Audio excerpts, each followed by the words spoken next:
So right off the bat, I just want to say that this video will be biased because I love naps. I didn't always, but I do now, and I am a big proponent of taking them. Is that the right way to say that? I'm a big proponent.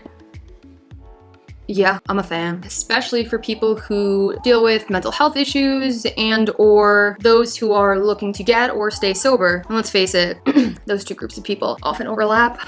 Whatever your opinion is currently about naps and resting, keep in mind that you very well may have a subconscious opinion about these things if you don't feel like you have a very strong one that you're aware of. This video is going to unlock some more information about resting and napping, so hopefully you can form an even better or more thorough opinion about what these things mean to you and whether or not you want to add napping or resting to your sobriety toolbox. What I'm going to do first is share with y'all how I went from hating napping to loving napping to now using it as a very legitimate tool for my sobriety and mental health. Then I'm going to dig into the research, assuming there is any, about the benefits of napping and resting. I'm sure there's some, and then kind of see how we can link that to sobriety in terms of like actual data that we have available to us, right? And then of course, at the end, I'm gonna leave you off with an actionable little tip for your sobriety that you can put into place if you'd like to, ASAP. So make sure to stay tuned until the very end.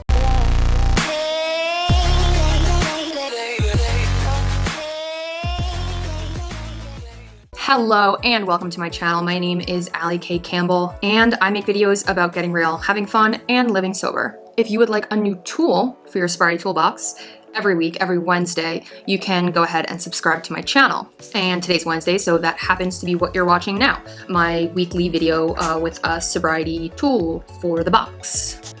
What? Today's topic is, drumroll please, napping and rest. Okay, let's get right into it.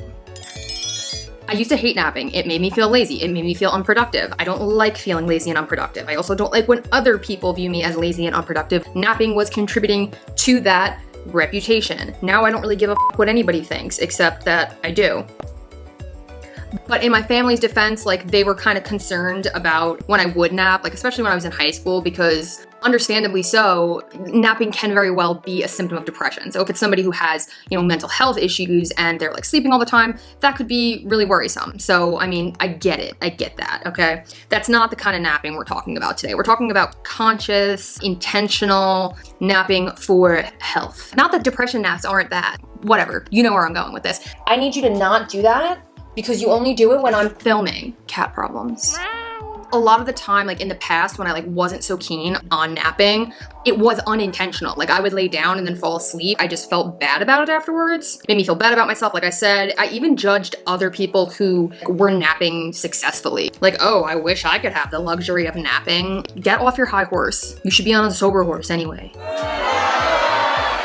So I started kind of really loving naps after I became strategic about it. And I realized that this is not a tool that's available to everybody. I do want to point that out. It was a lot more difficult for me to incorporate naps into my daily life or into my sobriety toolbox when I was working a full-time corporate job. It became a lot smoother for me to integrate that after I started becoming a full-time freelancer because I was working from my bed. Napping just became one of my favorite versions of rest, and we'll get into that later, how rest and napping are two separate things. Napping is a form of rest. Now I don't nap every day, but I do try to get one in when I can and when it feels appropriate and healing. It's been really helpful for my sobriety in that it's helped me to de-stress and find a little pocket of peace in the middle of the day. And it's also allowed me to have compassion for myself, being able to see myself as a human being in recovery rather than this machine that needs to keep working and only be productive. And I still struggle with that stuff a lot. Intentionally adding napping and rest to my day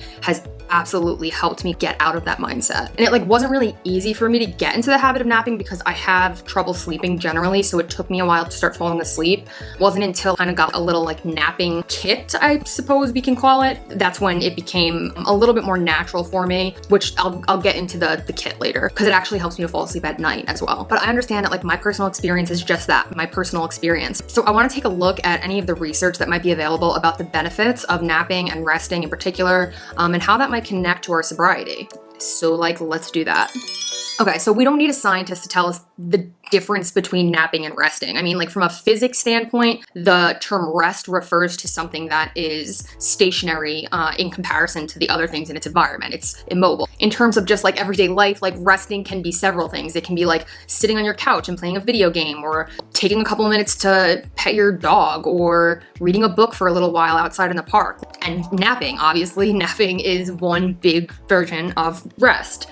Or like sitting in your car for a while after you've parked, not doing anything in particular. And I do that a lot. Napping, again, is something we don't really need defined for us, but for the sake of it, let's say that it is like a temporary, intentional, well, not necessarily intentional, a temporary short sleeping session that does not have the intention to sleep through the night, not your nightly sleep or whatever. And so like napping has a bit of like a bad rep in our society, and that's probably because napping is associated with resting because it's a form of resting, and resting has a bad rep in our society. And why does resting have a bad rep in our society? Well, capitalism, perhaps, a society obsessed with productivity and like hustle culture, which I'm totally so guilty of, by the way. Like somehow we've come to this point where people who take breaks and people who make time for rest are seen as lazy or incompetent. I get that because I literally used to look at people like that and feel that way and think that way. My mindset has evolved, especially when I started realizing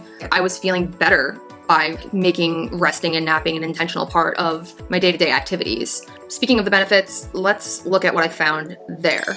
So one study performed by Industrial Health found that even a short nap can be super effective in recharging your mental batteries. So basically they found that it increases alertness and decreases fatigue. And when I say short nap, I'm talking like 20 minutes. And even in that short time, it gives your brain a chance to like restore depleted energy. For me, the obvious connection here to sobriety is relapse, slips, or even going back into old destructive behaviors and patterns are more likely to rear their ugly heads in our lives when we are feeling overtaxed or having a really difficult time getting our thoughts and our emotions together. Instead of powering through these things or avoiding them or ignoring them, like giving ourselves time to rest, I think could be a helpful method of dealing with that stuff in a positive way rather than a negative way. In another study done by the Behavioral Brain Research Journal, napping was found to be more beneficial in restoring mental clarity than caffeine. This one really stuck out to me because a lot of people in sobriety, myself included, rely very heavily on caffeine. And I'm definitely not saying get rid of your caffeine. I'm not even suggesting that you attempt to remove it from your diet, because I sure as hell am not going to be doing that anytime soon. But perhaps if we were to combine whatever our use of caffeine is with napping and resting, we could like mitigate the negative side effects that caffeine can sometimes have, such as jitteriness, anxiety, yada, yada, yada, yada, yada. Finally, in another study titled Habitual Napping Moderates Motor Performance Improvements Following a Short Daytime Nap, found that the brains of habitual nappers, basically people who took a nap almost every day or every day, were actually better at learning new skills than people who didn't. I really, really like this study for our purposes here because to me, part of getting sober is unlearning old behaviors, old patterns, old thought processes, and tapping into the part of our brain that allows us to learn basically a whole new way of life.